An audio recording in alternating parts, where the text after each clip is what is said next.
এই আয়াতের মধ্যে আল্লাহ সুবহানাহু ওয়া তাআলা ঈমানদার বান্দা বান্দি যারা তাদেরকে সুন্দর করে মায়ের কণ্ঠে আল্লাহ সুবহানাহু ওয়া তাআলা দয়া করে মায়া করে ডাক দিয়েছেন, ইয়া আইয়ুহাল্লাযীনা আমানু। আল্লাহু আকবার। আল্লাহ সুবহানাহু ওয়া তাআলা ঈমানদার যারা এদেরকে অত্যন্ত মায়া করে ভালোবেসে মোহাব্বত করে ডাক দিয়েছেন আমানু। জোরে বলেন, কি বলে ডাক দিয়েছেন? আমানু, ও হে আমার ঈমানদার বান্দা বান্দিরা। সুবহানাল্লাহ বললেন না? আল্লাহ সুবহানাহু ওয়া তাআলা তার এই ডাকটা অত্যন্ত আদরের। যেমন বাবা মা তার সন্তানকে মোহাব্বত করে সোনা বলে ডাকে, বাবা বলে ডাকে, ডাকে না? নাম ধরে ডাকে না, বাবা বলে ডাকে, বাজান বলে ডাকে, আব্বা বলে ডাকে, আছে না নাই? তার মানে হলো ওই মা ওই বাবা তার সন্তানকে নাম ধরে না ডেকে তিনি বললেন আব্বা, বাবা, সোনা আদর করে। তার মানে তার অন্তর থেকে এত ভালোবাসা, এত মায়া, এত মোহাব্বত নিয়ে ডাকতেছে যেন তার সন্তানটা তার কথা শুনে। কথা বলেন ঠিক কিনা? আল্লাহ সুবহানাহু ওয়া তাআলা এই জন্য যারা ঈমানদার, যারা ঈমানদার বান্দা বান্দীদেরকে আল্লাহ সুবহানাহু ওয়া তাআলা অত্যন্ত আদর করে মোহাব্বত করে ভালোবাসার সুরে আল্লাহ তো ডাক দিয়েছেন, ইয়া আইয়ুহাল্লাযীনা আমানু। ও হে আমার ঈমানদার বান্দা বান্দীরা, ও আমার প্রিয় বান্দা বান্দিরা, ঈমানদার বান্দা বান্দিরা যারা আমি আল্লাহকে বিশ্বাস করেছো, আমার আখিরাতকে বিশ্বাস করেছো, আমি আল্লাহ সুবহানাহু ওয়া তাআলাকে বিশ্বাস করে যারা ঈমান আনছো, আমি আল্লাহ তাদেরকে ডাক দিতেছি, ইয়া আইয়ুহাল্লাযীনা আমানু। আল্লাহ সুবহানাহু ওয়া তাআলা এত সুন্দর করে ডাক দেওয়ার পরে 2 নাম্বার শব্দে বলতেছেন, ইস্তাঈনু বিস-সাবরি ওয়াস-সালাহ। আল্লাহ সুবহানাহু ওয়া তাআলা ডাক দিতেছেন, ও হে ঈমানদার বান্দা বান্দিরা, তোমরা সবর এবং সালাতের মাধ্যমে আমি আল্লাহর সাহায্য কামনা করো। সুবহানাল্লাহ বললেন না? একবার জোরে বলেন তো, আল্লাহু আকবার। আল্লাহ সুবহানাহু ওয়া তাআলা সুন্দর করে ডাক দিয়ে বলতেছেন, ইস্তাঈনু বিস-সাবরি ওয়াস-সালাহ। ও হে আমার ঈমানদার বান্দা বান্দিরা, তোমাদেরকে আমি আল্লাহ সুবহানাহু ওয়া তাআলা ডাক দিয়ে বলতেছি, তোমার জীবনে যত বিপদ আসবে, বালা মুসিবত আসবে, যত সমস্যা আসবে, তার সমাধান করবা 2টা কাজের মাধ্যমে। জোরে বলেন, কয়টা কাজের মাধ্যমে? মনে থাকবে আপনাদের? 2টা কাজের মাধ্যমে তোমার জীবনের যত চাওয়া পাওয়া আছে, তোমার জীবনের যা কিছু চাওয়ার আছে পাওয়ার আছে, এক কথায় আল্লাহ তাআলার সান্নিধ্য যদি করতে চাও, আল্লাহ তাআলার সন্তুষ্টি কামনা যদি করতে চাও, এই 2টা কাজ তুমি করবা, এই 2টা গুণ তুমি অর্জন করবা। 1 নম্বরে ধৈর্য, 2 নম্বরে নামাজ। ধৈর্য এবং সালাতের মাধ্যমে আল্লাহ তাআলার কাছে সাহায্য কামনা করবা। আপনারা বলেন তো, এই 2টা গুণ যদি কেউ অর্জন করে, আল্লাহর কাছে সাহায্য কামনা করে, সাহায্য করবে কে? আল্লাহ তাআলা সাহায্য করতে পারে কিনা? আল্লাহ তাআলা সাহায্য অবশ্যই করবেন। আয়াতের শেষ অংশে আল্লাহ বলেন, ইন্নাল্লাহা মা'আস সাবিরিন।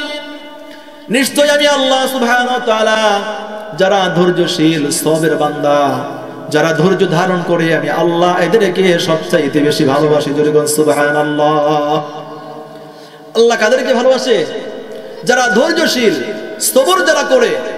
এই পৃথিবীর ইতিহাস ঘাটলে আপনি পাবেন, যারা এই ধৈর্যের পরীক্ষা দিয়েছেন, ধৈর্য ধারণ করেছেন, আল্লাহ সুবহানাহু ওয়া তাআলা তাদেরকে দুনিয়াতে এমন পুরস্কার দিয়েছেন, এত সম্মান দিয়েছেন, যেই সম্মান আপনি হাজার হাজার লক্ষ লক্ষ কোটি টাকা দিয়েও কিনতে পারবেন না। কথা বলেন ঠিক কিনা?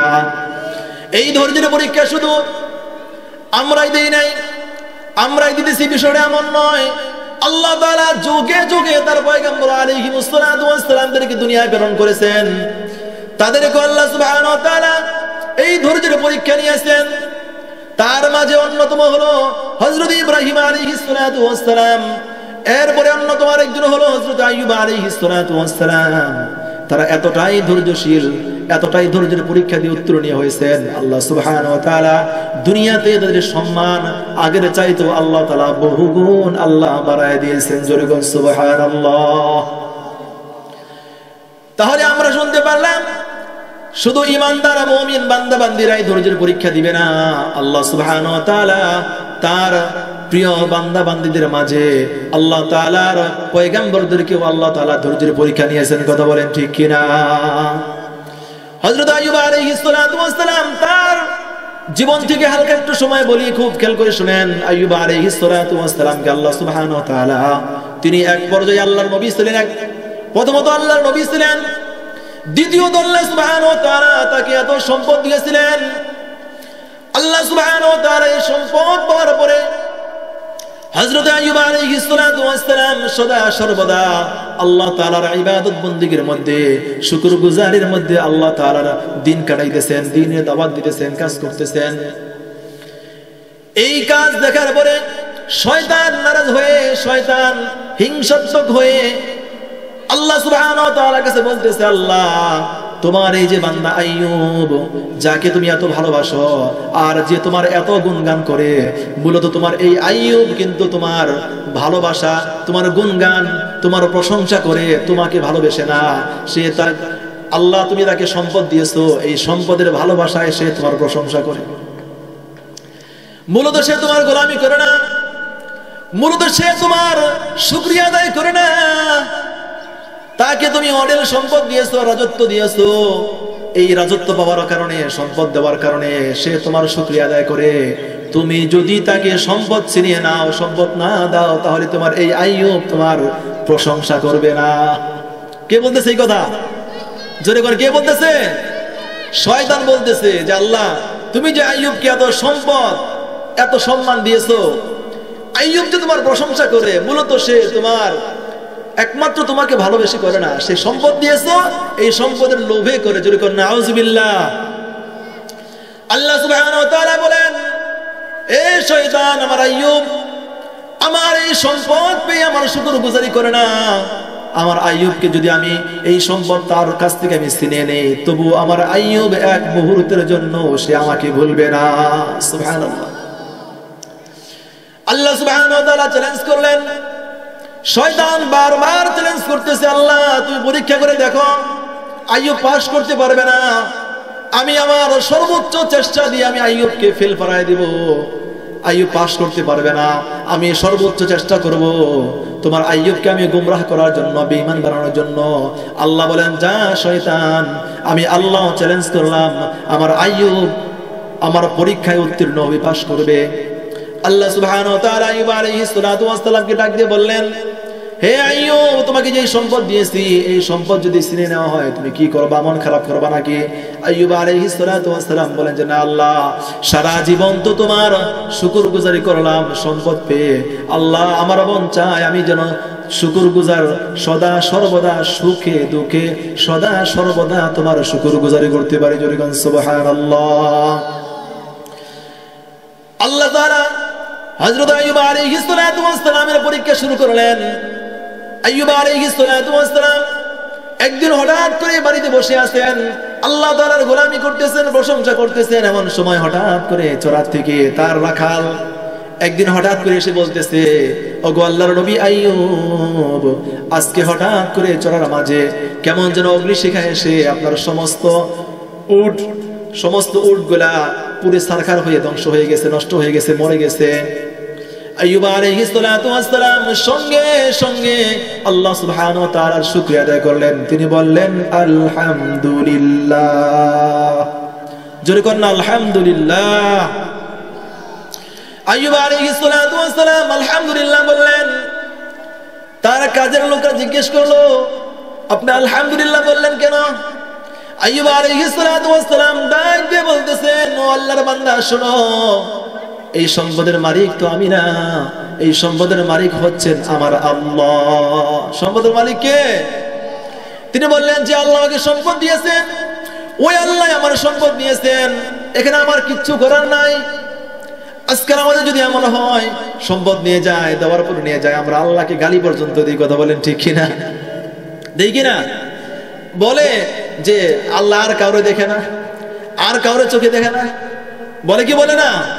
যে আমার এই গরুটাই মরলো, আমার এই ছাগলটাই মরলো, বলে কি বলে না? কিন্তু আল্লাহর নবী আইয়ুব আলাইহিস সালাতু ওয়াস সালাম শুকরিয়া আদায় করলেন, আল্লাহ তুমি যা করেছো আলহামদুলিল্লাহ, আমি তোমার প্রতি সন্তুষ্ট। এর আরো কয়েকদিন পরে আইয়ুব আলাইহিস সালাতু ওয়াস সালামের ধন সম্পদ যেগুলো চড়ার মধ্যে ছিল, হঠাৎ করে একদিন এরকম বিজলি এসে আগুন ধরে সমস্ত সম্পদ গুলা পুড়ে যায়, ছারখার হয়ে যায়। কাজের লোকগুলো এসে বলে, আল্লাহর নবী আইয়ুব, আপনার সমস্ত সম্পদ গুলা যে পুড়ে ছারখার হয়ে গেছে। আইয়ুব আলাইহিস সালাতু ওয়াস সালাম আবার ডাক দিয়ে বললেন, আলহামদুলিল্লাহ, আল্লাহ যা করেছেন আমি তার উপরে সন্তুষ্ট আছি, আলহামদুলিল্লাহ। আইয়ুব আলাইহিস সালাতু ওয়াস সালাম এইভাবে প্রশংসা করতে লাগলেন। এক পর্যায়ে হঠাৎ করে তার সন্তান ছিল 7টা। সন্তান কয়টা? 7টা সন্তান। পড়াশোনা করার জন্য পাঠ্যশালা বিদ্যালয়ে পাঠাইছে। হঠাৎ করে ক্লাসরুমের ছাদ ঝালাই করা ছাদ, ওই ছাদ ভেঙে পড়ে তার সন্তানগুলা ওই জায়গায় মাটি চাপা দিয়ে মরে গেছে। হঠাৎ করে তার কাছে সংবাদ আসলো, ওগো আল্লাহর নবী আইয়ুব, আপনার সন্তানগুলা মৃত্যুবরণ করেছে, দুনিয়া থেকে বিদায় হয়ে গেছে। আইয়ুব আলাইহিস সালাতু ওয়াস সালাম এক যারা পরিমাণ কোনো টেনশন করলেন না। তিনি আল্লাহর দরবারে আবারও শুকরিয়া আদায় করলেন। আল্লাহ সুবহানাহু ওয়া তাআলা শয়তানকে দেখাইতেছেন, দেখ আমার আইয়ুবের সম্পদ নষ্ট করতেছি, আমার আইয়ুবের সন্তান নষ্ট করতেছি। আমার আইয়ুব কিন্তু এক যারা পরিমাণ আমি আল্লাহর প্রশংসা থেকে দূরে থাকে নাই। কথা বলেন ঠিক কিনা? এইভাবে যখন আইয়ুব আলাইহিস সালাতু ওয়াস সালামের সমস্ত সম্পদগুলা দিন দিন শেষ হতে থাকলো, আইয়ুব আলাইহিস সালাতু ওয়াস সালাম এবার নিঃস্ব হয়ে গেলেন, অসহায় হয়ে গেলেন। আইয়ুব আলাইহিস সালাতু ওয়াস সালাম গ্রামের মধ্যে এতটাই অসহায় হয়ে গেলেন, গ্রামের কিছু মানুষ আইয়ুব আলাইহিস সালাতু ওয়াস সালামকে ডাক দিয়ে বলতেছে, তুমি যে আল্লাহর নবী দাবি করো, কিন্তু তোমার নবী দাবি করা এটা মনে হয় সত্য না, তুমি মনে হয় কঠিন মারাত্মক কোনো গুনাহ করেছো, যেরকম নাউজুবিল্লাহ। দেখবেন গ্রামের মধ্যে এমন অনেক ঘটনা হয়, ভালো মানুষ স্বচ্ছ চলে, ভালো চলে, নামাজ কালাম পড়ে, ভালো পড়ে, হঠাৎ করে যদি কোনো বিপদের মধ্যে পড়ে বা রোগ বাড়াই হয়, ক্যান্সার হয়, তখন মানুষ কি বলে, এই মনে হয় গোপনে এমন কোনো গুনাহ করছে, আল্লাহ এর শাস্তি মনে হয় দিতেছে, ঠিক কিনা? এরকম বলে কি বলে না? তো ওই জামানায় এই কথা, একই কথা বলতেছে ওই সমাজের মানুষগুলা বলতেছে, আইয়ুব তুমি যে নবী দাবি করতেছো, তুমি যে আল্লাহর নবী বলো, আমাদের মনে হয় তুমি এমন কোন গুনাহ করেছো, আল্লাহর নাফরমানি করেছো, যার কারণে আল্লাহ তোমার সমস্ত সম্পদগুলো একে একে নষ্ট করতেছে, যেরকম নাউজুবিল্লাহ। আইয়ুব আলাইহিস সালাতু ওয়াস সালাম এক যারা পরিমাণ মন খারাপ করেন না, সব সময় আল্লাহর তাসবিহ, আল্লাহর গোলামি, আল্লাহর প্রশংসার মধ্যে তিনি সময় কাটাইতেছেন। এক পর্যায়ে হঠাৎ করে আইয়ুব আলাইহিস সালাতু ওয়াস সালামের পায়ের মধ্যে ফোসকা পড়ল। কোথায়? পায়ের মধ্যে, পায়ের তলার ভিতরে একটা ফোসকা পড়ছে। 2-1 দিনের ভিতরে ওই ফোসকা থেকে পচন ধরা শুরু হয়ে গেছে। পচন ধরতে ধরতে সারা শরীরের মধ্যে ওই পচন শুরু হয়ে গেছে। অল্প কয়েক দিনের ভিতরেই আইয়ুব আলাইহিস সালাতু ওয়াস সালামের শরীর থেকে দুর্গন্ধ বের হইতেছে। গ্রামের মানুষগুলা বিরক্ত হয়ে, সমস্ত গ্রামের মানুষগুলা একত্রিত হয়ে বলতেছে, ও আইয়ুব, তুমি এই মুহূর্তে আমাদের গ্রাম ছেড়ে চলে যাও, তুমি আল্লাহ নাফরমানি করেছো, এমন গুনাহ তুমি করেছো যার কারণে তোমার সম্পদ নষ্ট হয়েছে, এখন তোমার শরীরের মধ্যে পচন ধরছে, অতএব তুমি সবচাইতে বড় অপরাধী। জোরে কর নাউজুবিল্লাহ। তুমি সবচাইতে বড় অপরাধী, এই এলাকায় তোমার থাকার কোনো জায়গা নাই। এইভাবে যখন সমস্ত লোকগুলা কথা বলা শুরু করলো, আইয়ুব আলাইহিস সালাতু ওয়াস সালামের স্ত্রীগুলা, তার কয়েকজন স্ত্রী ছিল, স্ত্রীগুলা এসে বলতেছে, একজন এসে বলে যে কথা মনে হয় সত্য, যেহেতু আপনার সম্পদ নষ্ট হয়ে গেছে গা, এখন শরীর নষ্ট হয়ে গেছে যাইতেছে গা, আমাদেরও মনে হয় আপনি মনে হয় মারাত্মক কোনো গুনাহ করছেন, যার কারণে আল্লাহ শাস্তি দিতেছে। এইভাবে একজন স্ত্রী এসে বলে যে না, আমি আর থাকবো না আপনার কাছে, চলে গেল। দ্বিতীয় স্ত্রী আরেকজন, সেও একই কথা, যে না, মনে হয় আল্লাহ আপনার উপরে নারাজ হয়েছে, বেজার হয়েছে, যার কারণে আল্লাহ আপনাকে এত বড় গজব দিছে, আমি আর থাকবো না। দেখবেন আমাদের বাংলাদেশে এরকম কিছু কিছু ঘটনা ঘটে, যখন স্বামী অসুস্থ হয়ে যায়, প্যারালাইসিস হয়ে যায়, তখন অনেক স্ত্রী এরকম পাওয়া যায়, তারা স্বামীর কাছে আর থাকে না, চলে যায়। কথা বলেন ঠিক কিনা? আছে না এরকম? সুখের সময় থাকলো, দুঃখের সময় থাকলো না, এরকম আছে না স্বার্থপর? তো ওই জামানায় ছিল। তাই আইয়ুব নবীর স্ত্রীরা এই কথাগুলো বলে চলে যাইতেছে। সর্বশেষ তার একজন স্ত্রী, যার নাম হচ্ছে রাহমা, বাংলায় হলো রহিমা, এই স্ত্রী রাহিমা, তিনি বললেন, ও প্রাণের স্বামী, আমি আপনার কাছ থেকে চলে যাইব না, আমি এই নাফরমানি করব না। সুখের দিনে আপনার পাশে ছিলাম, এখন আপনার কষ্টের সময়, দুঃখের সময়, এখন আমি আপনাকে ছেড়ে যাব না। আইয়ুব আলাইহিস সালাতু ওয়াস সালাম তাকেও বললেন, কেন তুমি কেন যাবা না, তুমিও চলে যাও। সবাই যখন চলে গেছে, আমার আল্লাহ একজন আছে, আল্লাহ আমাকে দেখতেছে। সবাই যদি আমাকে ছেড়ে দেয়, আমার আল্লাহ আমাকে ছেড়ে দিবে না, ঠিক কি না? আইয়ুব আলাইহিস সালাতু ওয়াস সালাম বলেন, আমার আল্লাহ আমাকে ছেড়ে দিবে না। বিবি রহিমা তারপরে বলতেছে যে না, আমি আপনার কাছ থেকে যাব না। এই কথা শোনার পরে আইয়ুব আলাইহিস সালাতু ওয়াস সালাম মন থেকে বিবির জন্য, স্ত্রীর জন্য একটা দোয়া করেছিলেন। দোয়া শুনবেন আপনারা। আইয়ুব আলাইহিস সালাতু ওয়াস সালাম মন থেকে সুন্দর একটা দোয়া করেছিলেন আর বলছিলেন, আল্লাহ তোমার মঙ্গল কামনা করি, আল্লাহ তোমার মঙ্গল দান করুক, আল্লাহ তোমাকে মঙ্গল দিন। এত সুন্দর একটা দোয়া করেছিলেন। এরপরে কিছুক্ষণের মধ্যেই বিবি রহিমার কাছে এলাকার লোকজন বলতেছে, রহিমা, তোমার স্বামীকে নিয়ে তুমি কোথায় যাবা? যাও, এই এলাকায় আর থাকার তোমাদের কোনো জায়গা নাই, অতি দ্রুত এই এলাকা ছেড়ে চলে যাও। বিবি রহিমা এই কথা শোনার সঙ্গে সঙ্গে আইয়ুব আলাইহিস সালাতু ওয়াস সালামকে সঙ্গে নিয়া চাটার মধ্যে উঠাইয়া, কাদের মধ্যে নিয়া ওই এলাকা ছেড়ে পরের একটি এলাকায়, গ্রামের মধ্যে যায়।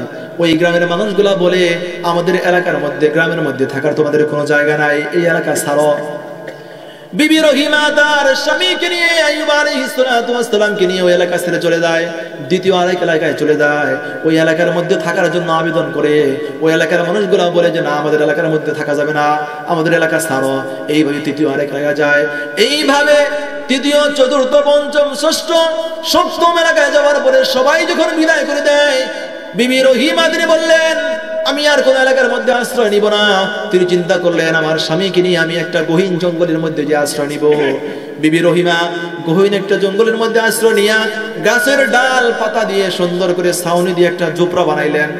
আপনারা দেখছেন না যে গাছের পাতা দিয়া, ডাল দিয়া দিয়া অনেক বনের ভিতরে সুন্দর সুন্দর ঝোপড়া বানায় ছোট করে, ওইরকম একটা ঝোপড়া বানাইলেন। আর বিবি রহিমা স্বামীকে সান্ত্বনা দিলেন, ওগো আল্লাহর নবী, আল্লাহ আপনাকে দেখতেছেন, আপনি ধৈর্যশীল, আল্লাহ তাআলা আপনার পরীক্ষা নিতেছেন, আমি আপনাকে ছেড়ে যাব না। আমার যত কষ্টই হোক না কেন, আমি আপনাকে ছাড়া এক মুহূর্তেও আমি দূরে চলে যাব না। যেরকম সুবহানাল্লাহ, এইরকম সান্ত্বনা দেখবেন।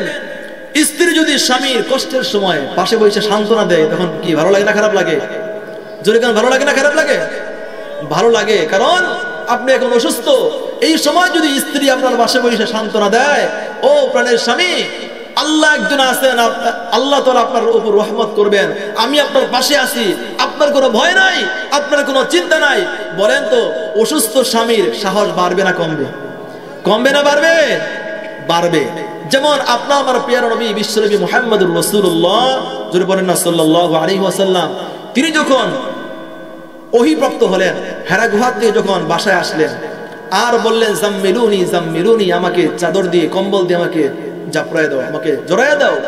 তখন বিবি খাদিজা বলতেছিলেন যে, ওয়াল্লাহি, আল্লাহর কসম খেয়ে বলি, আল্লাহ আপনাকে ফালায়া দিবে না, আল্লাহ আপনাকে ছেড়ে দিবে না, আল্লাহ আপনাকে কখনোই ক্ষতির মধ্যে দিবে না। এই সাহস, এই শক্তি আল্লাহর হাবিব সাল্লাল্লাহু আলাইহি ওয়াসাল্লামকে আরো 3 গুণ সাহস, শক্তি দিয়ে তার মনকে আরো মজবুত করে দিয়েছে। কথা বলেন ঠিক কিনা? ঠিক আইয়ুব আলাইহিস সালাতু ওয়াস সালামের স্ত্রীও এই কথা বলতেছে, প্রাণের স্বামী, আমি আপনাকে ছেড়ে যাব না, যত কষ্টই হোক, আমার জীবন যতক্ষণ পর্যন্ত আছে আমি আপনাকে ছেড়ে যাব না। যেরকম সুবহানাল্লাহ। বিবি স্ত্রী রহিমা তিনি বলেন, আমার যতই কষ্ট হোক না কেন, আমি আপনাকে ছেড়ে যাব না। তাকে ওই চোপড়ার মধ্যে রাইখা বিবি রহিমা প্রত্যেকদিন পাশের গ্রামে যায়, কাজ করার জন্য যায়। সকাল থেকে নিয়ে সন্ধ্যা পর্যন্ত কাজ করে, আর যা হয় খাদ্য যা কিছু হয়, বিকেল বেলা আসার পরে তার স্বামীকে উঠাইয়া বসাইয়া নিজ হাতে স্বামীকে খাওয়ায়। জোরে বলেন সুবহানাল্লাহ। আইয়ুব আলাইহিস সালাতু ওয়াস সালাম বিবি রহিমার জন্য বারবার দোয়া করে, আর আল্লাহর তাসবিহ তাহলিল সদা সর্বদা আল্লাহর প্রশংসা করে। এক পর্যায়ে এইভাবে দিন চলতে থাকে, বছর যায়, দিন যায়, বছর যায়। একদিন, 2 দিন যাইতে যাইতে একাধারে 18 বছর পর্যন্ত এইভাবে বিবি রহিমা স্বামীর খেদমতের মধ্যে রয়ে গেছে। একদিন হঠাৎ করে বিবি রহিমা সকাল থেকে নিয়ে সন্ধ্যা পর্যন্ত কাজের জন্য গ্রামের মধ্যে জিয়ের কাজের জন্য ঘুরতেছে, কোথাও পাইতেছে না। অনেক কষ্ট বুকের মধ্যে। বুক ভরা ব্যথা লইয়া একজন ইহুদির ঘরে গিয়া বলতেছে, একজন মহিলাকে, ইহুদি মহিলাকে বলতেছে, জন্য আমার অসুস্থ স্বামীকে খাওয়াবো, আপনার যদি কোনো কাজ থাকে আমাকে দিয়ে করান, তার বিনিময় আমাকে একটু আটা দিবেন, যা কিছু দিবেন আমি এটা নিয়ে আমার স্বামীকে খাওয়াবো। ওই ইহুদি মহিলা বলতেছে, না আমার কোনো কাজ নাই, আমার কোনো কাজ নাই। বিবি রহিমা এই কথা শোনার সঙ্গে সঙ্গে বলতেছে, তাহলে আমাকে একটু আটা ধার দেন, হাওলাত দেন, কর্জ দেন, আমি আপনাকে সদায় দিব, অথবা আগামীকালকে এসে আপনার কাজ করে দিয়ে আপনার এই ময়না সদায় দিব। ওই কাফের মহিলা বলতেছে, না এটাও সম্ভব না। এক পর্যায়ে বলতেছে, হ্যাঁ আমি তোমাকে দিতে পারি, একটা শর্ত আছে। বিবি রহিমার মাথার মধ্যে অত্যন্ত সুন্দর মজবুত চুল ছিল। ওই কাফের মহিলা বলতেছে, তোমার মাথার চুল থেকে যদি এক গুচ্ছ চুল যদি কেটে দিতে পারো, তাহলে আমি তোমাকে কিছু আটা দিব। বিবি রহিমা বলতেছেন, না সম্ভব না, কারণ আমার অসুস্থ স্বামী, আমার এই স্বামী আমার উঠতে পারে না, বসতে পারে না, আমার এই চুলের মধ্যে ধরে আমার স্বামী উঠে বসে, আমি এই কাজ করতে পারবো না। তিনি বললেন, তাহলে হবে না, আটাও দিব না। এক পর্যায়ে তিনি বাধ্য হয়ে এক গুচ্ছ চুলের আঘাত থেকে এক গুচ্ছ চুল কেটে দিয়ে আটা নিয়ে আসছেন। আটা নিয়ে আসার রাস্তার মাঝে শয়তান বুজুর্গের ভেষ ধরে সাক্ষাৎ করে।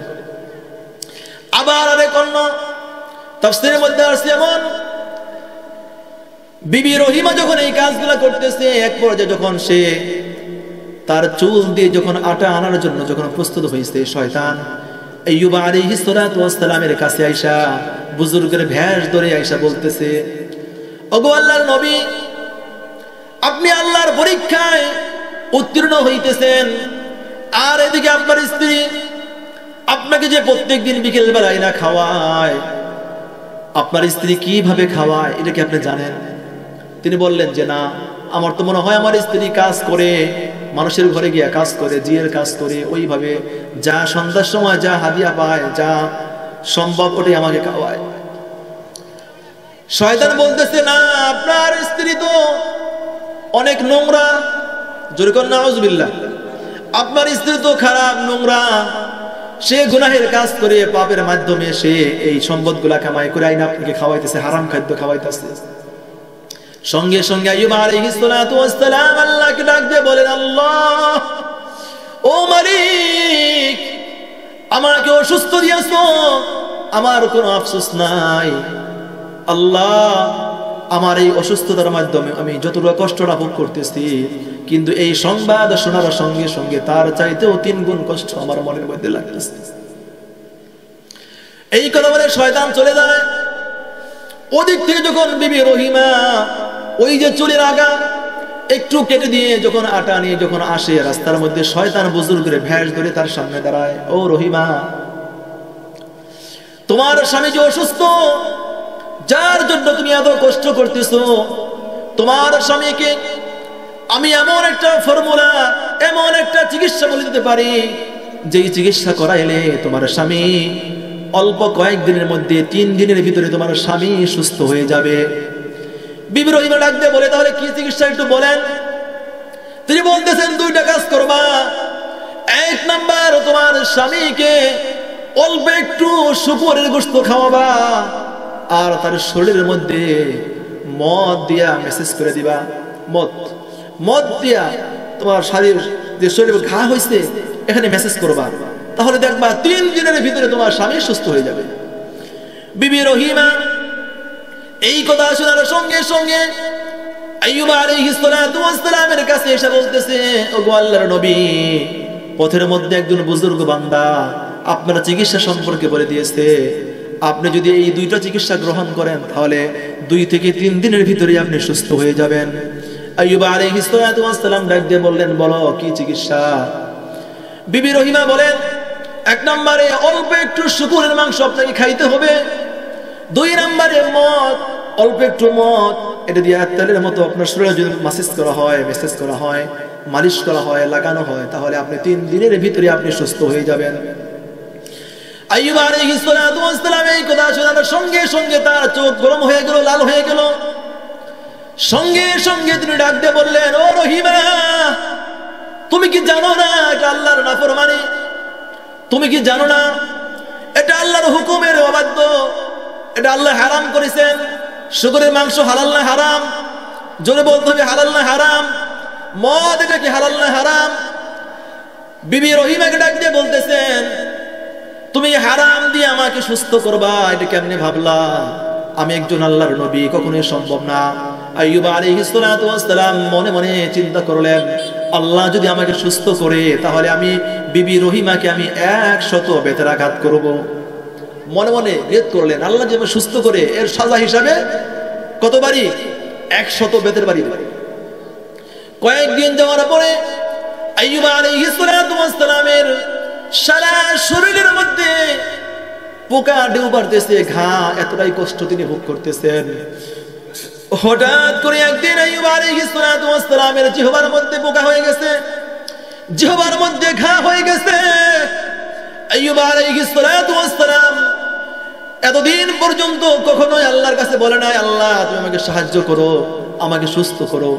কোনোদিন বলে নাই, সদা সর্বদাই আল্লাহর প্রশংসা করতেছে। জোরে বলুন সুবহানাল্লাহ। আমরা তো একটু অসুস্থ হইলেই আল্লাহকে বলি, আল্লাহ আর কাউরে দেখো না, আমি 5 ওয়াক্ত নামাজ পড়ি, জিকির করি, কোরআন তেলাওয়াত করি, দান বিধান করি, আমারই তুমি এই রূপ দিলা, আমার জ্বর কেন ছাড়ে না? বলে কি বলে না? বলেন তো। আইয়ুব আলাইহিস সালাতু ওয়াস সালামের সারা শরীরের মধ্যে ঘা হয়ে গেছে, একদিন পর্যন্ত আল্লাহকে বলে নাই, আল্লাহ তুমি আমাকে কেন শরীরের মধ্যে ঘা দিলা, আমাকে সুস্থ করে দাও, একদিনও বলে নাই।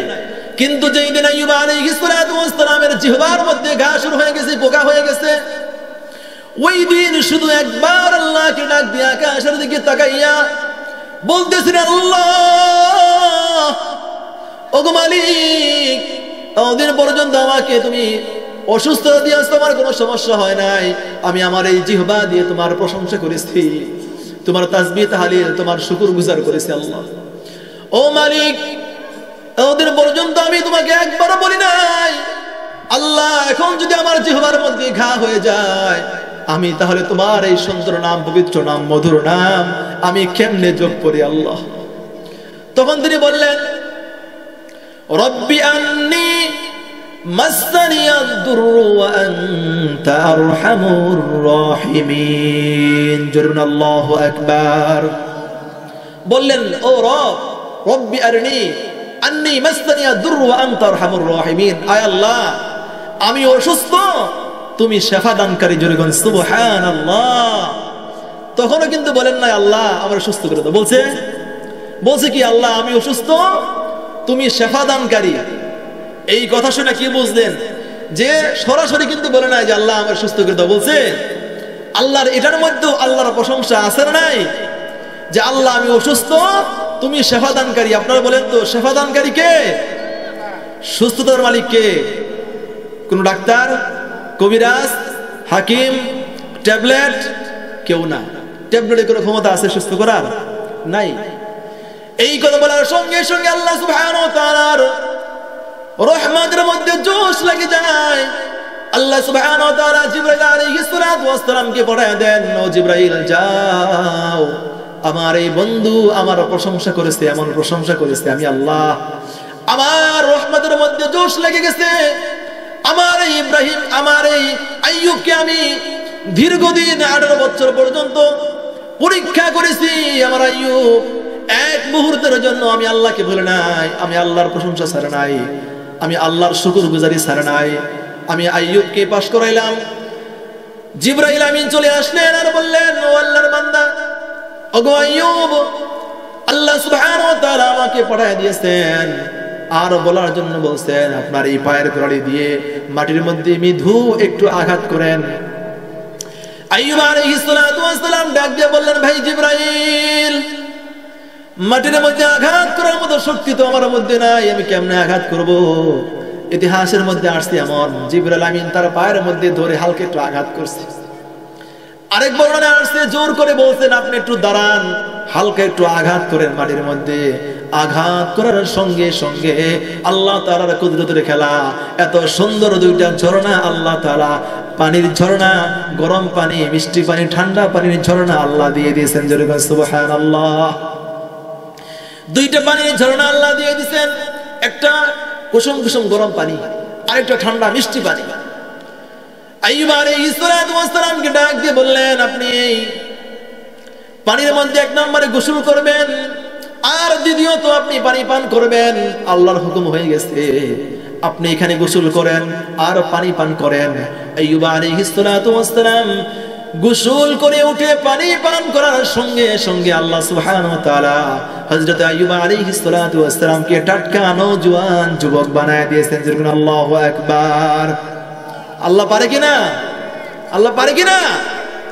আল্লাহ সুবহানাহু ওয়া তাআলা আইয়ুব আলাইহিস সালাতু ওয়াস সালামের পুরো স্ট্রাকচার বডি আগের চাইতেও সুন্দর করে দিয়েছেন, একজন যুবক বানায় দিয়েছেন, সুদর্শন বানায় দিয়েছেন। যেরকম সুবহানাল্লাহ।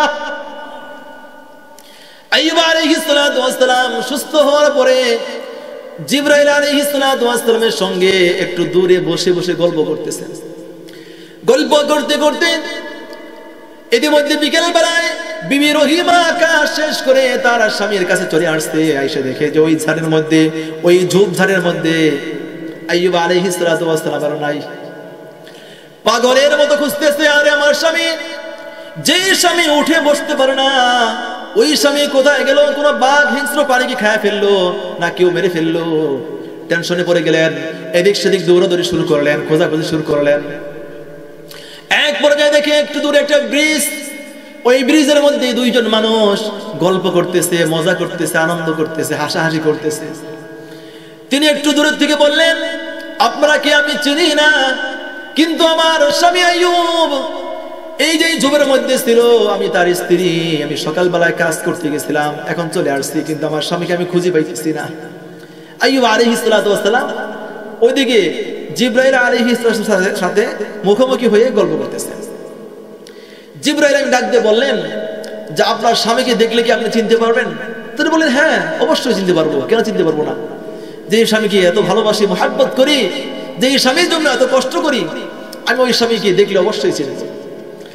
জিবরাইল আলাইহিস সালাতু ওয়াস সালাম আইয়ুব আলাইহিস সালাতু ওয়াস সালামকে ইশারা করলেন, ওইদিক ঘোরেন, মানে ওইদিক ঘুরে রয়েছে, বলে যে ওইদিক ঘোরেন, মুখটা ঘুরান।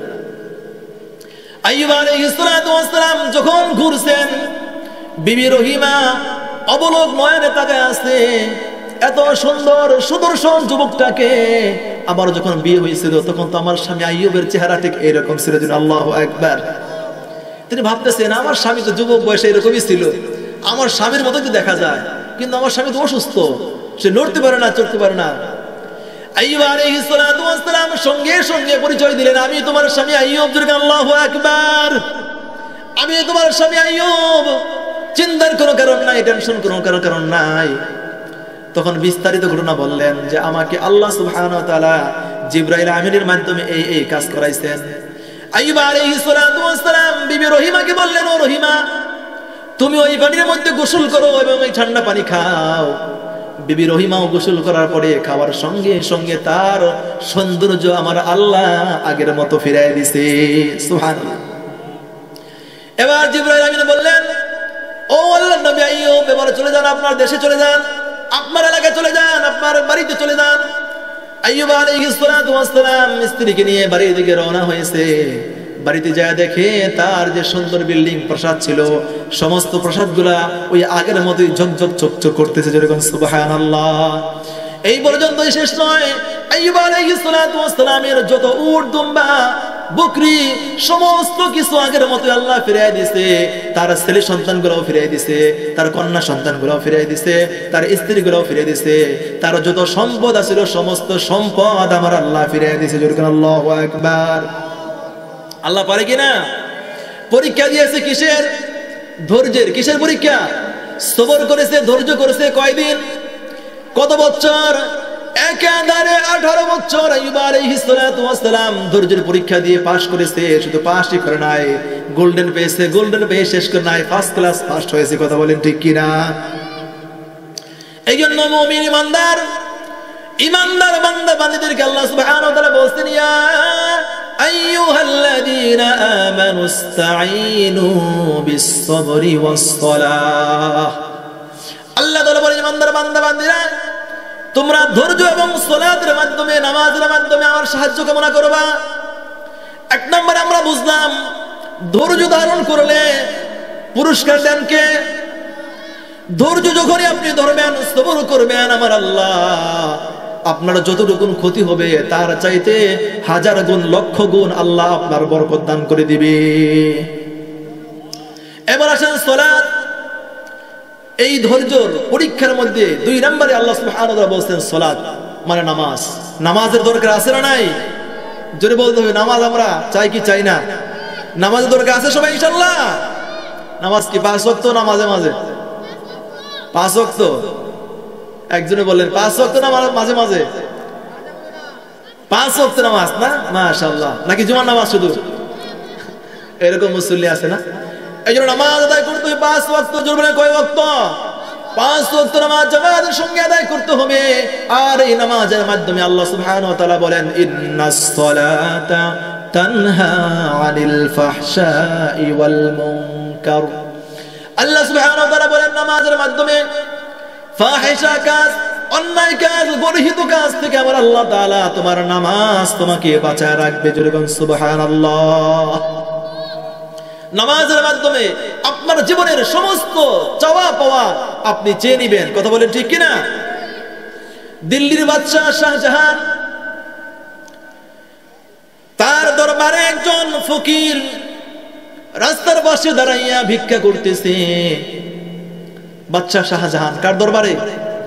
বাদশাহ শাহজাহান। নাম শুনছেন না সবাই? কোন দেশের? দিল্লির। আমি নিজে গিয়েছিলাম ইন্ডিয়াতে, আমি নিজে গিয়ে দেখে আসছি এই শাহজাহান, তার রাজপ্রাসাদ, তাজমহল এখনো ওই রকম ভাবে আছে। আমি নিজ চোখে দেখে আসছি। এই না বলতেছিলাম, তার দরবারের সামনে একজন ফকির ভিক্ষা করতেছে। এমন সময় হঠাৎ করে এক বান্দা, আল্লাহর এক বান্দা ডাক দিয়ে বলতেছে, আরে তুমি যে এই রাস্তার মধ্যে দাঁড়ায় দাঁড়ায় ভিক্ষা করতেছো, তোমাকে আমি এমন একটা বুদ্ধি দিব, যেই বুদ্ধির মাধ্যমে তুমি আর ভিক্ষা করা লাগবে না, তুমি অচিরেই অতি দ্রুত তুমি বড়লোক হয়ে যাবা। তাই নাকি? হ্যাঁ।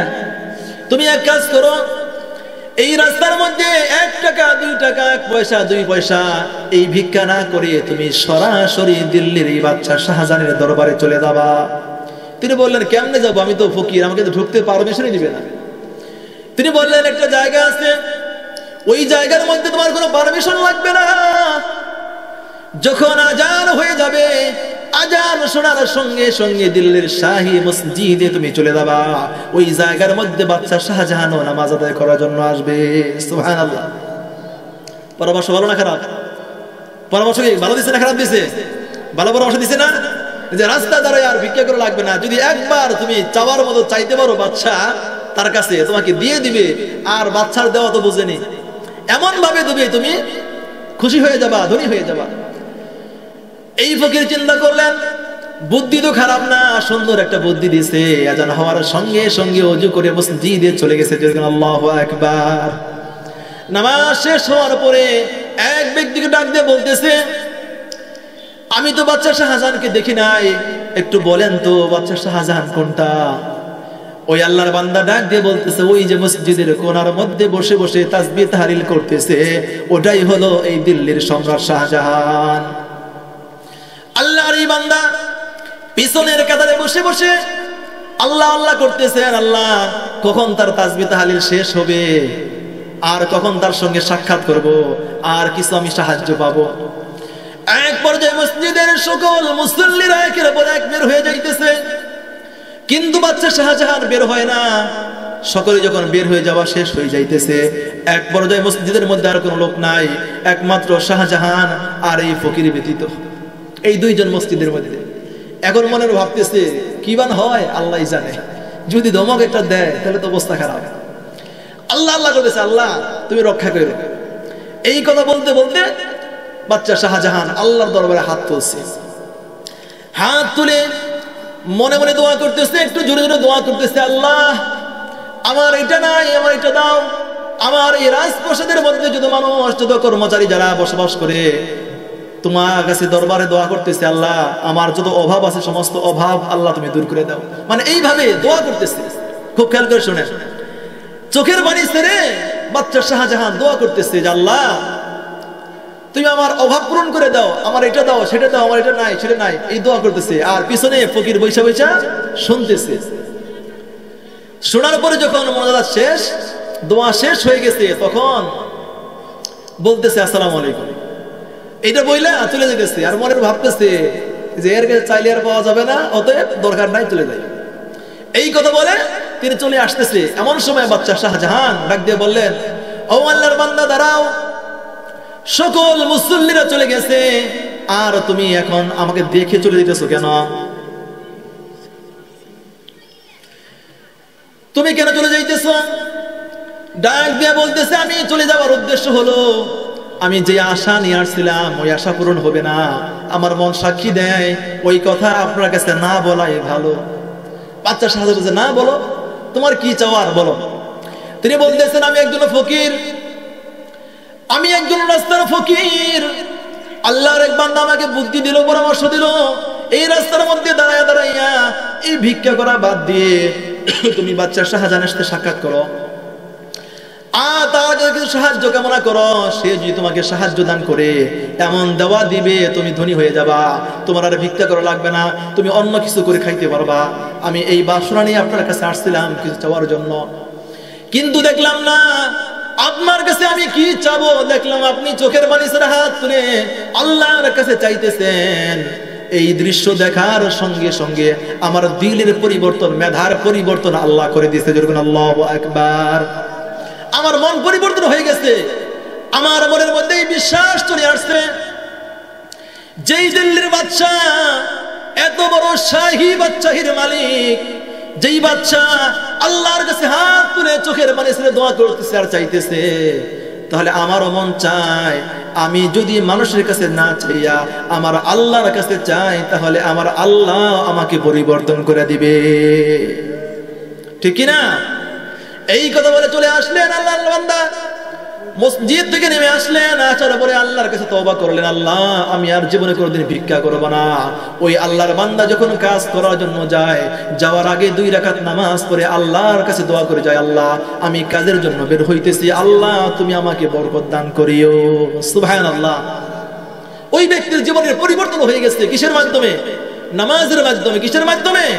নামাজের মাধ্যমে। দেখলো যে বাদশাহী যখন নামাজ পড়ে আল্লাহর কাছে দোয়া করতেছে, আল্লাহর কাছে চাইতেছে, তা আমিও তো মানুষ, সেও মানুষ, আমিও তো আল্লাহকে বিশ্বাস করি, তাহলে আমিও যদি আমার আল্লাহর কাছে চাওয়ার মতো চাইতে পারি, দিয়ে দিবেন কে? তিনি এইভাবে ফিরে আসলেন।